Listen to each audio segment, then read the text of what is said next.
Yeah. Something called the Enterprise Mission.com. All right. Well. Alternative hyperdimensional physics. Well, you can thank myself for most of the constructive criticism on the title. I don't remember what the original working title was, but it sucked.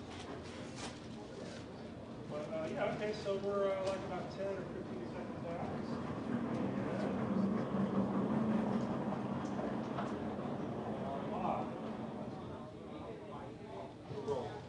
Good to go? Okay, so hi. The title of this is To Boldly Go Where No Broadband Has Gone Before, not, hey, look, new Atari can actually dress like a human being. Okay, so I work for an internet service provider called Amplex Electric, Inc. We started doing dial-up back in '97, and we wanted to get into the broadband market about 5 years ago. And we decided to go with a wireless solution. And why did we go with wireless? Because the first thing people think of when they think of a wireless ISP is last resort provider. I can't get anything else, so I guess I'll settle for a wireless carrier. Now, I don't believe that's true. That wonderful title goes to the satellite carriers, because you couldn't pay me to take a satellite internet connection. They're just horrible. But why would you go with a wireless solution? One reason is you're probably not a LEC. You do not have miles of copper cable that was subsidized by the government years ago that you can use to sell DSL. And why would you want to sell DSL anyway? It's a horrible hack, and it's the slow one. When Roadrunner advertises, their little Wile E. Coyote Roadrunner cartoon commercials, it's true. DSL is Wile E. Coyote. And you probably don't have the massive amounts of capital to deploy cable, especially if you go after the target audience we went after. We went out into the rural areas of this state where it is just not practical. It costs the average cable carrier about $15,000 to cover a line of road a mile long, whether there's 6 houses on it or 30. So it's just not practical. Where was I going with this? And another reason you wouldn't want to go with Rat Race DSL is you can't make any money on it. You're probably going to get it from a CLEC. You've got to pay for an aggregation circuit to that CLEC. The CLEC is paying the loop fees to the LEC, so everybody's got all their fingers in this tiny little pie. I mean, you can get 768K DSL for $19.95 a month. I don't really see how that's a competition to what is actually out there and available, but some people will just buy based on price. And when you're selling DSL for $29.95 and hoping that some other merit of your service sells it other than price, you are just not going to get that many customers. And another reason you'd go out into the rural area is because, well, there was just less competition out there. Nobody had done it before, so we thought we'd try it. The reason this all started was there was a company out in Northwest Ohio called Lucky Farmers. They own a bunch of grain silos, and they have a central office in a place called Woodville, Ohio. They wanted to centralize their inventory system. They asked us, is there some way we can do this? Because what the phone company is proposing is we buy a bunch of 56K leased lines at each site, tie them in at our central site, and it's going to cost a fortune. Is there some better way to do this? And we said, yeah. Can we sell off your towers? Can we use them for access points?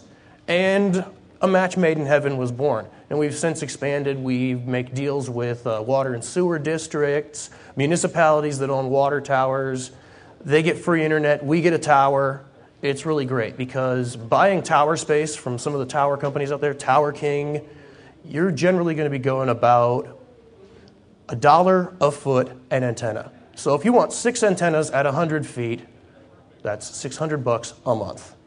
It's just not practical. And when you factor in the cost that your average access point, a good access point, you're paying about $1,200, $1,300 for them, plus all the cabling, all the networking equipment, you're never going to soak up that cost and make a profit.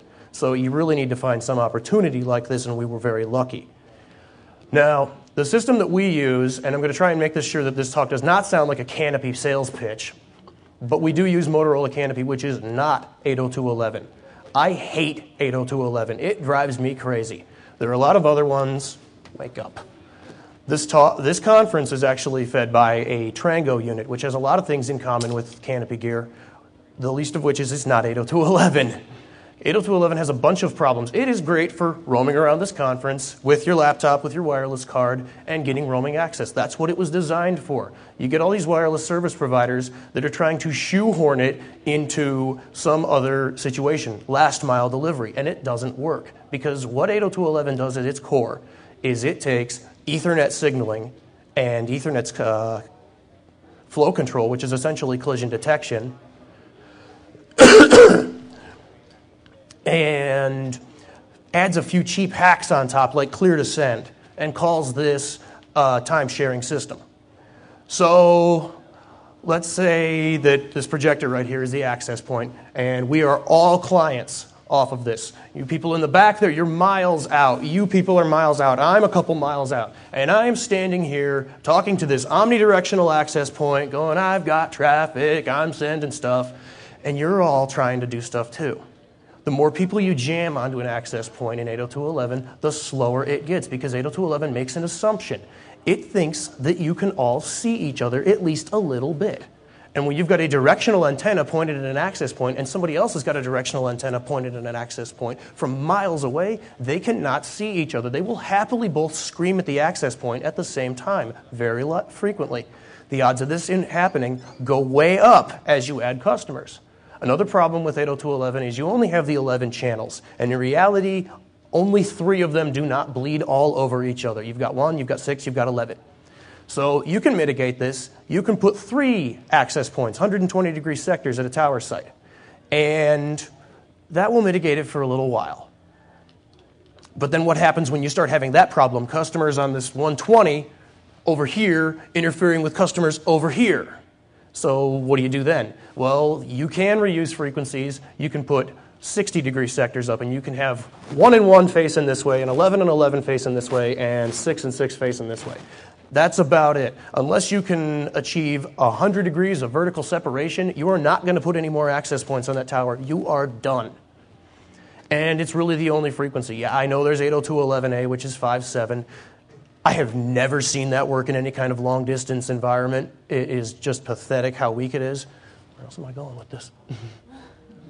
Okay, so what is different about all the other ones? There's Trango, there's Canopy, Redline, and there's a bunch of other ones. They do share something in common. What they use for their time sharing is generally a GPS timing pulse, which has some implications for your network. You have to maintain an entirely separate network of just timing pulses. So every tower generally has a little GPS receiver, and you have a whole second set of cables going all over the place, feeding all the access points, all the backhauls joining your towers together. It's kind of a pain in the butt because you don't have a whole lot of redundancy options with this. But what it does do is you can shove. We thought the upper limit on an access point when we started doing this was about 55, 60. We figured that they would not be able to handle any more of that. At the very least, the backplane would start to get saturated. We have omnidirectional access points with 80, 90 customers on them, and they are blazing fast. The customers are getting 5 meg down, 2 meg up, and that's in 5.7. I should have made this bigger. The only downside to this, of course, is you are marrying yourself to a vendor. You can't buy a bunch of Trango client units and point them at a Canopy access point and it work. Conversely, you can't switch Redline and Motorola. You are marrying yourself to a vendor. The reason I like Motorola is they've been extremely good to us. They're very responsive. They attend conventions very similar to this one. They listen to what the community has to say. They respond to feature requests. They've been great. And so, competing with cable and DSL, the first thing you got to get around with is a bunch of myths about wireless. My favorite wireless myth is it's less secure. I love this. How is a cable in the ground or stretched along a utility pole any way more secure? Where is this magic coming from? One, it is not a reasonable attack vector to drive around in a van with a bunch of antennas on it trying to leach stuff out of the air. That is not how you are going to compromise somebody's computer. Nobody is going to bother to do that. They're going to do what we learned about with Bruce Potter's talk yesterday. They're going to send out ridiculous, malformed English letters and hope somebody clicks on them. And people do. I hear from the same 30 people every week. And really, wouldn't it be just as easy to get some alligator clips and make some kind of sniffing device and plug into one of those telephone posts that are all over the landscape that are never locked, or if they are, it's just with some kind of screw, and you just torque wrench them open and you can steal long distance from your neighbors? I'm not endorsing that, but Wait, how do you do that again? that's for after the talk when the cameras are not recording. Okay, and another thing is reliability. A lot of this stuff looks like satellite TV dishes, and as everybody knows, satellite, you're shooting up through the clouds in the stratosphere. Every time there's heavy cloud cover, every time there's fog, every time the dish gets full of snow, your TV goes out. And case in point, we use refurbished Dish Network dishes for our reflectors for our long-range customers. They are about half the cost of the official Motorola ones, and they do exactly the same thing. Can't lose. But people look at it and they think, oh, it's a satellite. Does it go out every time it rains? No. It has to get extremely foggy because all you're doing is you're traveling flush with the ground towards some local access point 2 to 12 miles away. It's really not affected by a whole lot of weather. The exception is the 900 megahertz stuff where you're at extremely long range. You're going to use a big multifaceted Yagi. Freezing rain will kick those customers off the network. And really all you can do is you can either encourage the customer to go out there with a propane torch and melt it, or you can do it for them. Or you can tell them to wait. They don't like this. Some days I really regret deploying 900 megahertz. However, that's about it, yeah. The things that you can do, or should I do cannot do? Cannot do. One thing that you cannot do, and this drives me crazy because I don't understand why you would want this anyways, is you cannot offer a VIP solution, or you probably can't. This is the video, internet, and phones thing. The cable companies are huge on this. Our biggest competitor in Northwest Ohio is pushing it heavily. What we are trying to do is make a partnership with Dish Networks. They don't like the idea of us billing the customer and then us just paying them, because what the VIP is really all about is you only have to pay one bill. It doesn't actually save you a whole lot of money. You may save $5 on some kind of bargain package if you buy all the cable channels and get the whole long distance thing. You might save some money, but really it's just about only sending in one check every month, not 3.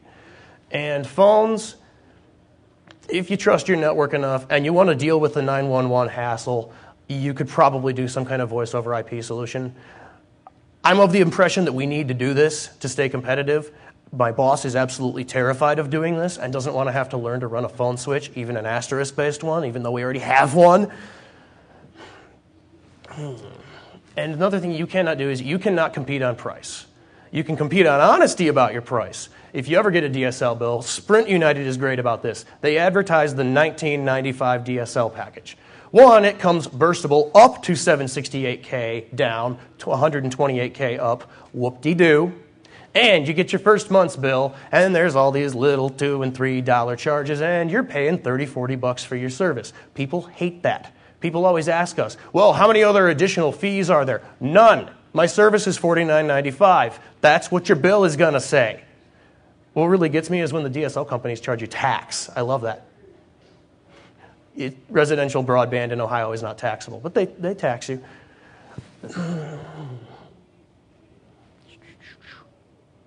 And in terms of performance, you can blow DSL out of the water. Like I said, I can offer 5, sometimes 6 meg down off the core towers.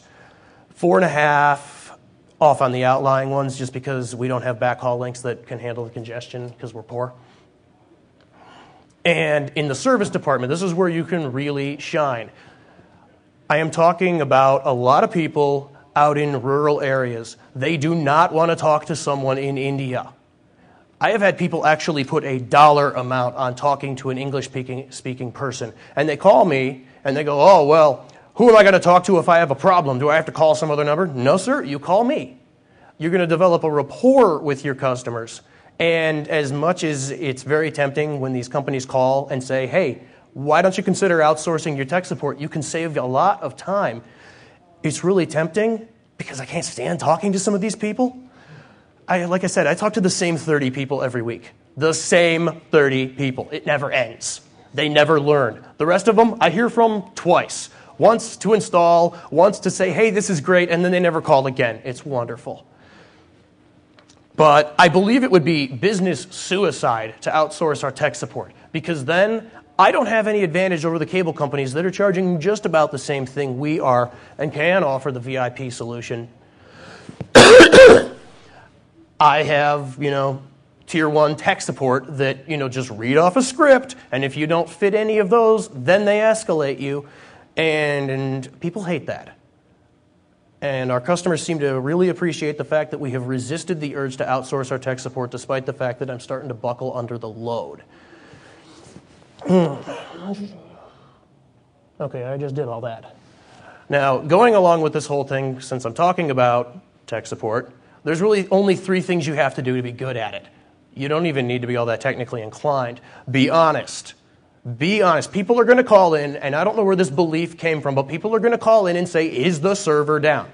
For some reason, a whole bunch of people in this world seems to think that the internet survives in this big refrigerator-sized box that says the server across the top of it, and everything is in there. All of YouTube, all of Google, all of everything. And when something doesn't work, that thing is busted. I don't know where this belief comes from. Just do what I do. Go either which one, or say, no, we're not having any outages that I'm aware of. Is there something I can help you with? Or if you are having a problem, very calmly admit it. You ever called Comcast or Time Warner or any DSL carrier and spent an hour on hold to find out, after yelling at some tech for 30 minutes, oh yeah, somebody took a backhoe through our fiber in that area and your service is going to be out for the rest of the day. They never admit this, and it's very frustrating for people. They are very okay with outages. People are very understanding. If you have a problem, tell them. And they go, oh, okay, I'm going to go read a book. And they come back, and they're happy that you got it working. You admit these things, and people go, oh, that must mean you're working on it. That's great, because I understand that things break. Almost everybody is cool with this, and then you get the 1% that you can never please, and they want a discount for a 5-minute outage. Whatever. They always leave. And then they come back. They go to your competitors. Your competitors suck more than you do. They come back. Somebody else is cheaper than you. They go to them. Their tech support doesn't speak anything but Hindu, so they come back to you. There are people that are all over the place. You just make money off of reconnection fees on those. And giggle yourself to sleep at night. Now, well, we actually retain ownership of the radios. So when you cancel, we come out and grab it. I'm glad you mentioned that because I didn't think of this. A lot of wireless ISPs make you buy the equipment, which is okay if you're an 802.11 provider because then you have a little bit of portability. I am not an 802.11 provider. What are any of you going to do with a Canopy radio if you leave my service area and I don't want to buy it back? What are you going to do with it? You are sitting with a $350 unit. Yes, they are about $350, all said and done. We soak up most of that cost and just ask for a year contract and make it up. We are doing so well because we have good customer service, a stable network, and people stay after their contract is up. That's how we make money. But yes, a lot of places make you own the equipment. So if I have a 5.7 customer, and for anybody who knows anything, I'll just go into this. 5.7 gigahertz is the frequency you want in Canopy if you can get it. That is line of sight or very close, near line of sight to the tower. You are going to get 5, 6, 7, sometimes 8 megs down, more if you are willing to pay the extra money for an Advantage client unit. There's 2 series. There's the Advantage and there's the regular. The Advantage ones we usually hold in reserve for business customers because they cost about $75 more. But they are capable, in theory, of about 11 meg, which we split up 25-75% up, down. Say I have a 5.7 customer who's very marginal, very near line of sight, and he becomes unserviceable. If he owns the equipment, I can't call him up and say, hey, I'm going to come out and put a 900 megahertz up and get your service going again. No, I got to get approval from them. I got to explain to them why they need to pay extra money because 900 megahertz gear costs a bloody fortune because you need these big external antennas. The 5.7 stuff's got the internal patch panel. It's all built in. You cannot make anything work in 900 megahertz with an antenna this big. You need something this long or maybe twice this long. Otherwise, it's just not going to happen. I love this. I'm just leaning down. Okay, that being said, I want to get back to marketing a little bit. The really cool thing about doing the rural areas, and now what we're finding is we're actually competing in the towns where the grain silos are, because the cable companies run maybe a single DS3 to these towns with a population of a couple thousand families tops, and they're saturated, so they cap the service at 3 meg down, 1 meg up. We're finding that people want our service instead of cable. And the reason that this is a lot of times we get into the area first, and we're available. And in these tiny little towns all across America, I'm assuming this is true everywhere, not just Northwest Ohio, everyone knows everyone. So you install 5, and all of a sudden the phone is ringing off the hook from everybody's aunt, uncle, cousin, nephew, grandma, granddaughter, best friend, beer drinking buddy. They all want your service because they all know each other. They all hang out at the same places, and they are very happy to soak up referral credits. Just tell people, you give us a customer, I'll give you a month off. All of a sudden, you have free advertising. It will explode. We can't keep up. We schedule 4 weeks in advance. I was going somewhere with that point, but now I'm lost.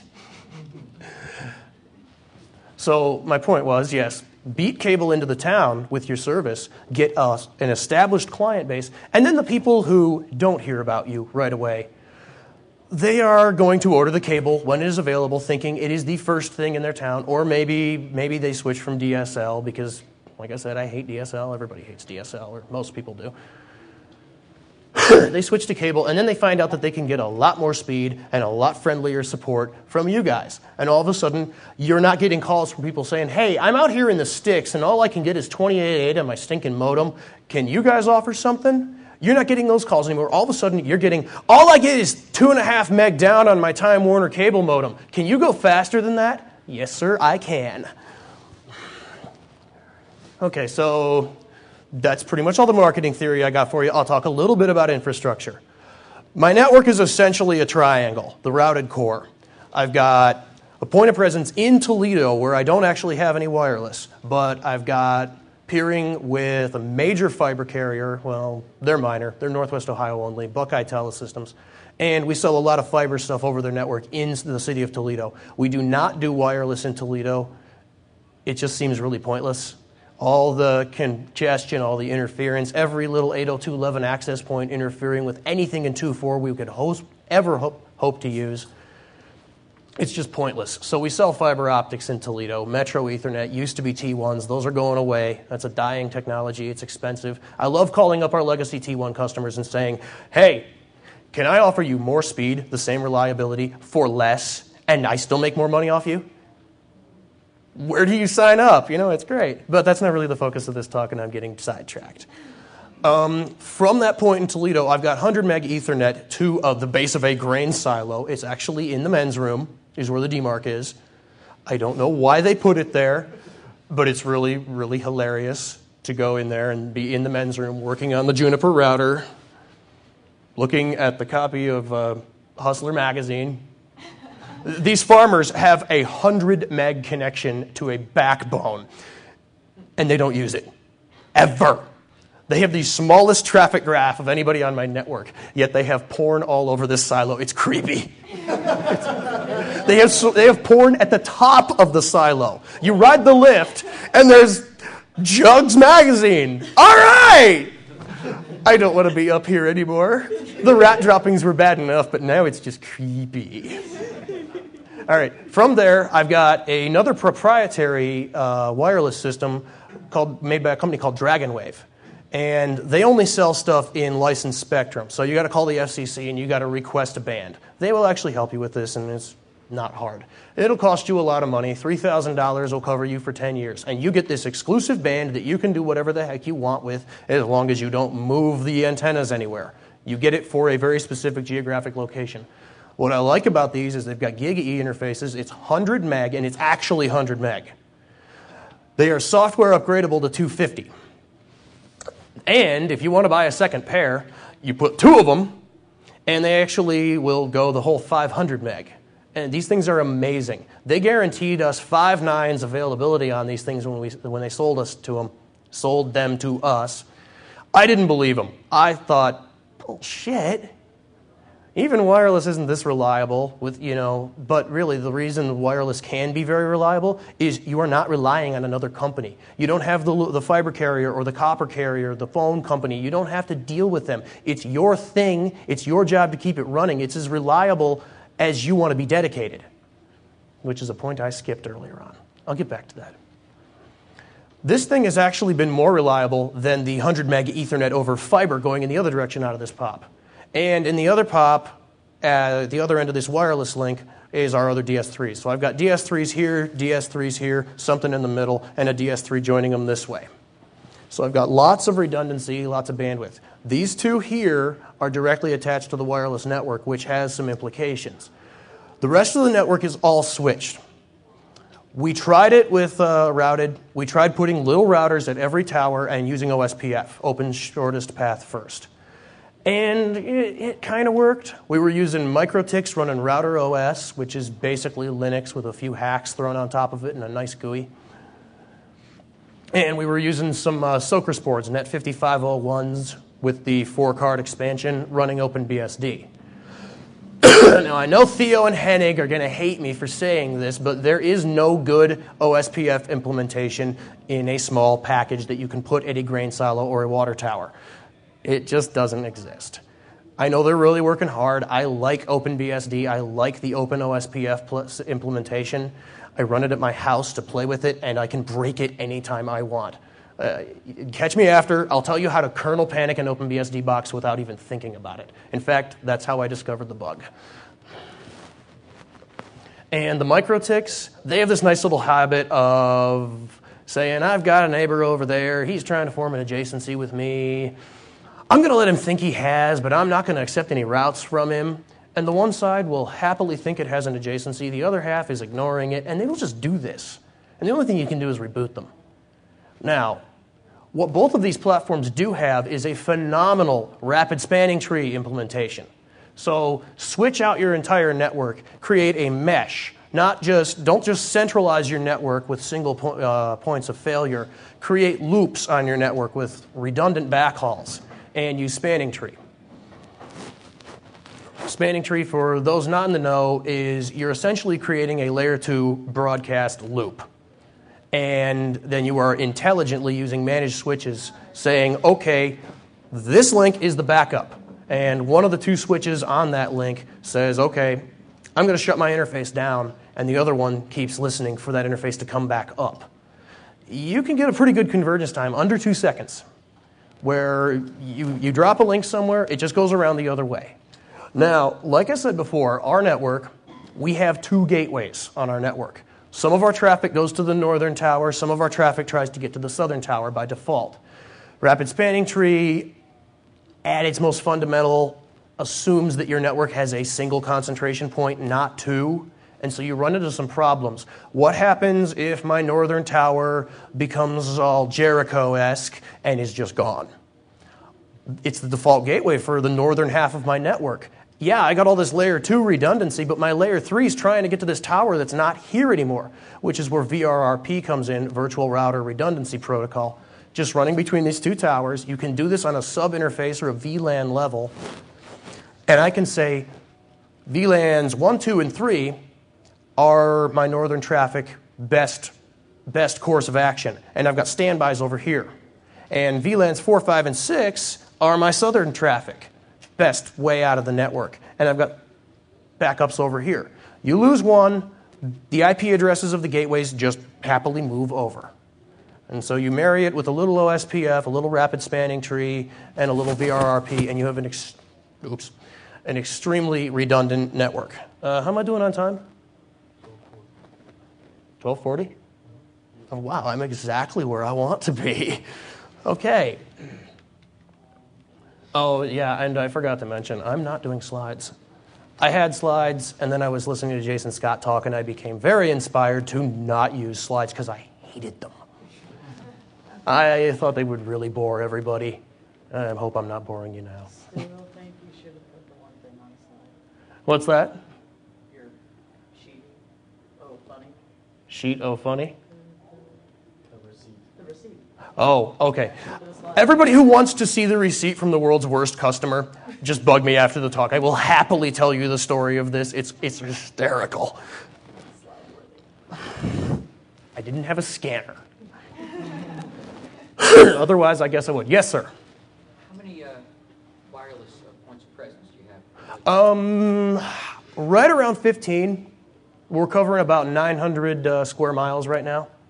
And they're on several different bands?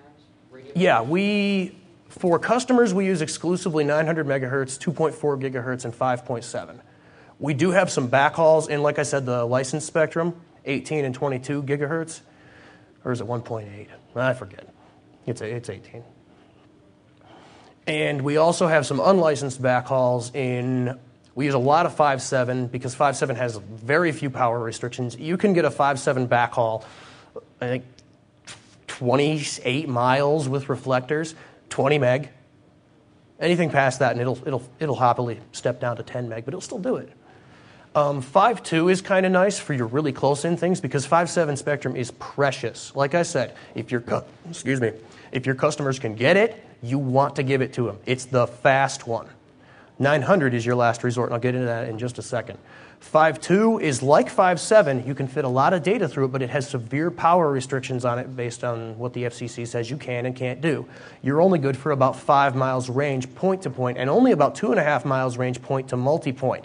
So it's pretty much useless as an access point unless you're at the base of a valley and all of the walls of the valley are within that 2.5 mile range. That would be an ideal circumstance for that sort of thing. Now, like I said, 900, what's that? Do you have a lot of hills? What is your topology like? We're over in Northwest Ohio, which is about the flattest place on planet Earth other than maybe Kansas. The only thing we got to worry about is trees, which is where the 900 megahertz comes in. And this is actually where I want to talk about pricing. We have a flat rate. We charge $49.95 a month for our bandwidth, and we do our bandwidth backwards. We say, let me start with the cable companies. They say you'll get 3 meg down and 1 meg up, maybe. You're burstable up to that. If you get that, that's great. If not, that's not our problem. We take the exact opposite, and these numbers sound horribly low, but like I said, my customers are getting 5 down, 1, 2 up. We guarantee you will get 384K down and 256K up. If we cannot make that benchmark when we are there to install it, we will not install the service. The reason we do this is there is a lot of disparity between the frequencies. If we have to install a 900 megahertz client, they are only going to get about 2.5 meg down and only about 768K to 1 meg up. That's because 900 megahertz wave is a lot wider. You can cram a lot less data into it, but you can shoot it through a brick wall. Literally, I took a 17 dB Yagi antenna, set it on my couch in my living room through 2 walls towards the access point, and it connected at 74 dB, which is about 6 dB higher than it needs to be to work.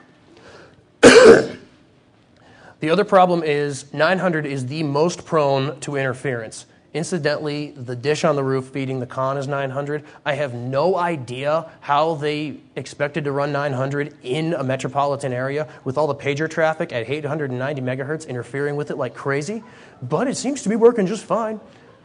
I would never dream of putting 900 in an area like this. So when you go out for an install, you just take one radio of each kind and see which one works?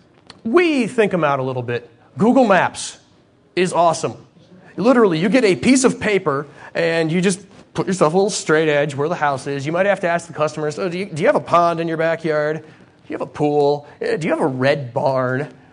And okay, so your house is surrounded by 5 trees. Okay, I think this is you, and I know my tower is here. Okay, I can get you 2.4 off of Tower A or 5.7 off of Tower B. And you just plan your day. Bring a couple of everything, bring what you know you're going to need, or at least think you know what you're going to need, and go. And more often than not, we're getting really good at it. We're usually right. But if you do have to do a 900, the problem with the interference, what I was getting into, is it takes about 3 times as much infrastructure to meet the capacity of a single 5.7 access point. The interference between the clients is just too great. So 100 clients on a tower in 900 will overwhelm a omnidirectional. You've got to split it up. You could put 2 180s We tried 3 120s at our very first split up 900 tower. It's a nightmare because 900 is very bleedy, and there are essentially only 3 channels in 900 that don't eat each other. And that tower is also extremely close to Toledo, picks up a lot of noise from Toledo. There's a refinery right there that does a lot of stuff. It's a pain in the butt. So the customer, the equipment costs more, you spend more on infrastructure, and the customer gets less service. So hence why we do our bandwidth backwards. This is a last resort for you, or you can go with satellite and have latency through the roof. Bye-bye. I really won't miss you because I know you'll be back. But I just fizzled out. I'm sorry. Okay. Yes, sir. You just mentioned you weren't trying to do video and phones in your company. But would it be such that Mr. Red Barn there could slap bondage on it and not be disappointed? Or? Oh, yeah. Okay. Yeah, when people ask us, I probably shouldn't say this, but we tell people not to get Vonage. We tell them to get anybody else. Any voice over IP provider. We've had good luck with Packet 8. And we tell them, it's not our service. We can't guarantee that it works. But you're talking to me on a voice over IP phone right now, and I use our service because I've got a voice over IP phone at home that rings at exactly the same time as my desk phone at work. This is both a good and a bad thing. The things I forgot to mention about customer service, the obvious one. Did you have a question, sir? When you get done. Let me finish this real quick. The obvious points of customer service are the honesty thing. The really obvious one is patience, because like I said, you're going to hear from the same 30 people every week. Plug it in, ma'am. Just plug it in. It gets really old. It's funny up here, but on Monday I'm going to be crying. The other one is availability or dedication. We're small. It's the boss and me. And an office manager who is not dedicated to her job whatsoever. Oh, wait. Can we edit that out? I wanted to show this to my boss, but now I guess I can't. Sorry, boss. I'm just not impressed with her. Don't show this to her, please. Yeah. Like I said, I have a voice over IP phone that rings when my office phone rings. If I don't pick that up, my cell phone rings. I'm on call 24/7. Ask Kim. She hates it. We're trying to have a quiet Friday evening, and I go, hey, Kim, I got to go to Oregon Road. Again? Yeah. Ask me about that. I've got a fun static electricity story. Okay, your question, sir. This is a good time. Two. One that you just brought up. How many access points and radios do you lose to the weather? Just about 3-4% a year. And it's pretty much stayed constant at that percentage. We've only ever had one major tower actually struck by lightning, and it cost us $16,000. It hurt. Now we have insurance. They wouldn't insure us before. Then we proved we will cost you money, and all of a sudden they want our money. I don't know. And your next one, please? Where do you mount the antennas? Same sort of mounting points as dish? Or? Yeah, a lot of times the eave of the house is good. We really try to avoid going through the roof of the house because people really don't like that. Some people will not let you bolt anything to their house, so you put a post up in their yard, you bury the wire, you snake it up and throw it in a window because they just will not let you drill a hole in their precious, precious house. Oh, the problem is we do a good job. At least I think we do. I've seen some other wireless customers that we've stolen from our competitors that are in the same area. One actually uses the same towers as us and uses our backbone network for transit. And I guess, the reputation is a little deserved in some cases because some of the workmanship is just gah. Okay, so what about, you first. How much is a static IP? We just give everybody one.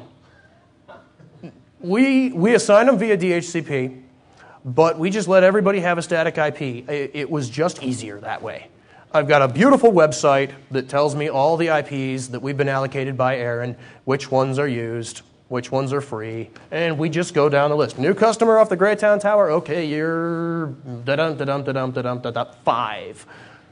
So everybody gets one, and really for a /29, which is about 5 usables, We don't even charge for those.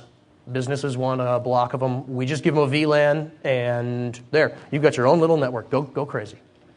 Anything bigger, generally they're buying something insane, like a fiber link with 10 meg on it or 20 meg. And we just throw in a /24 of IP address space for free. Aaron does charge a lot for the address space that we have and the ASN number. We are a multi-homed carrier, so we are an autonomous system. We really can't see any benefit to passing that cost on to our customers. It's not that bad. And you, sir, you had a question? Is that good? Okay. So I know you're on flat land, but are you familiar at all with how the technologies perform in hilly areas and what requirements do you need? Yes, actually, because there's a wonderful conference every year in Utah hosted by a company called Wireless Beehive, and it's called Animal Farm.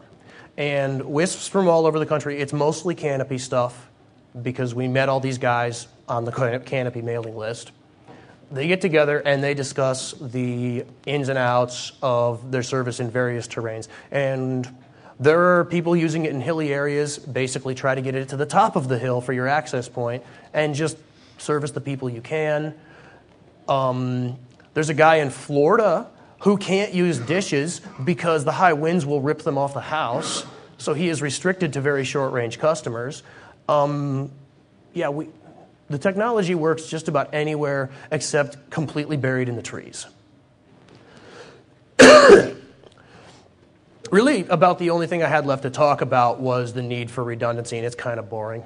Just have spares of everything. Mother Nature can and will eat everything you have. Snow will fill up into the surge suppressors at the base of the houses. Spiders actually climb in between the pins of the Ethernet jack and the plug, and it's power over Ethernet.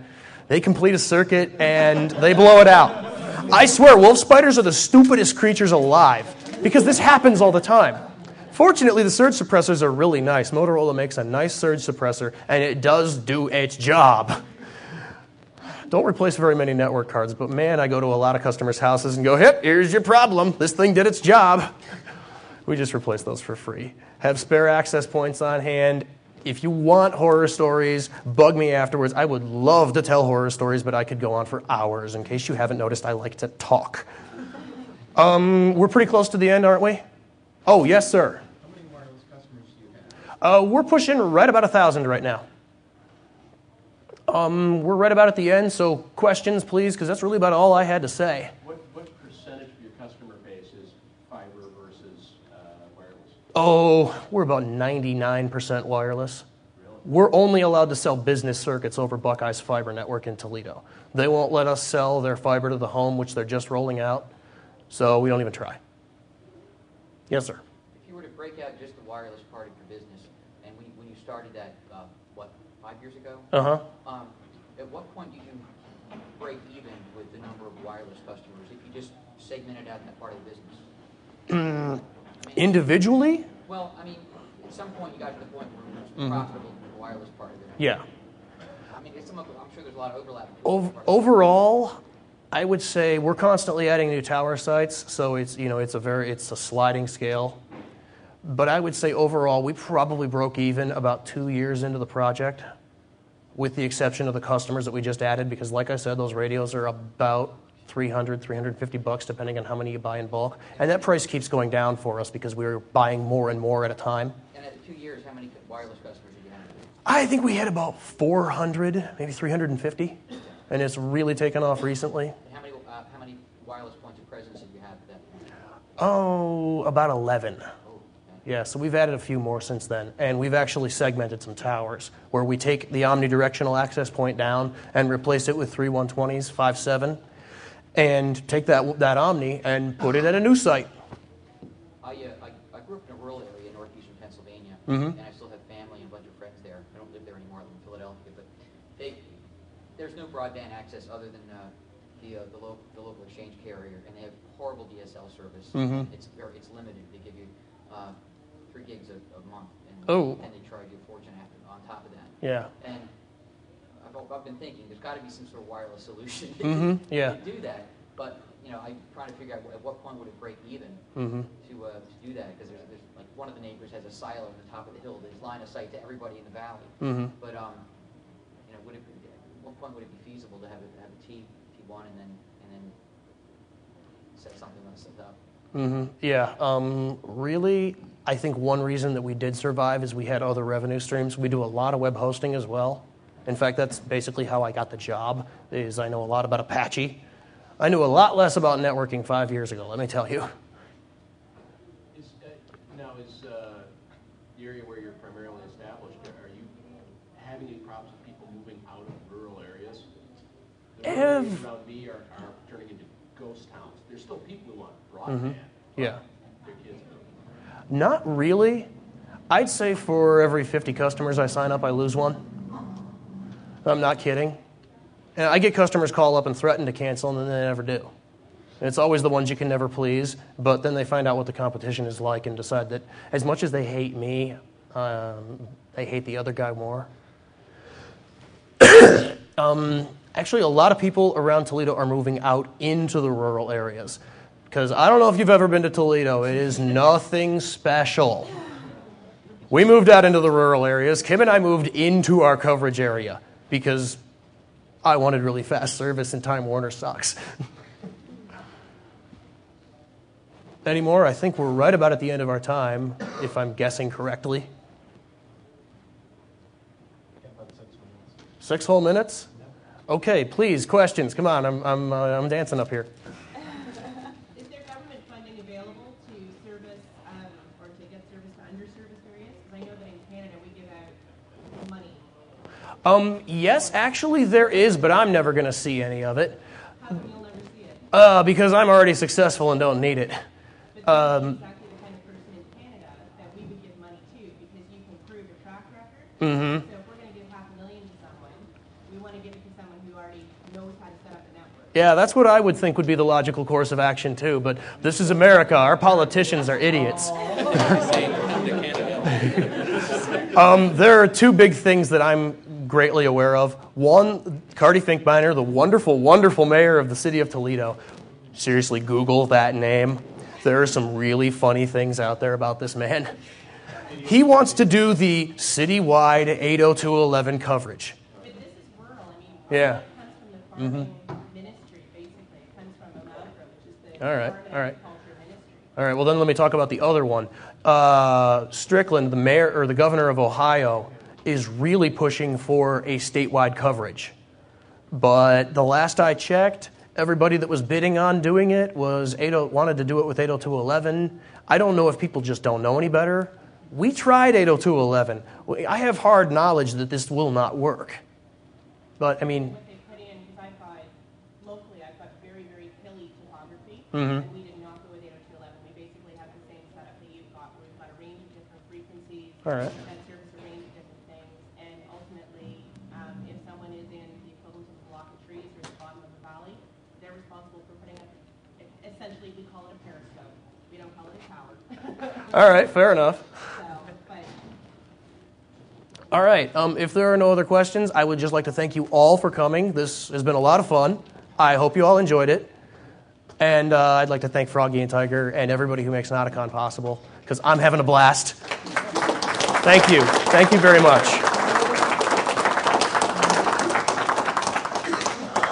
And like I said, catch me outside. I could talk for hours.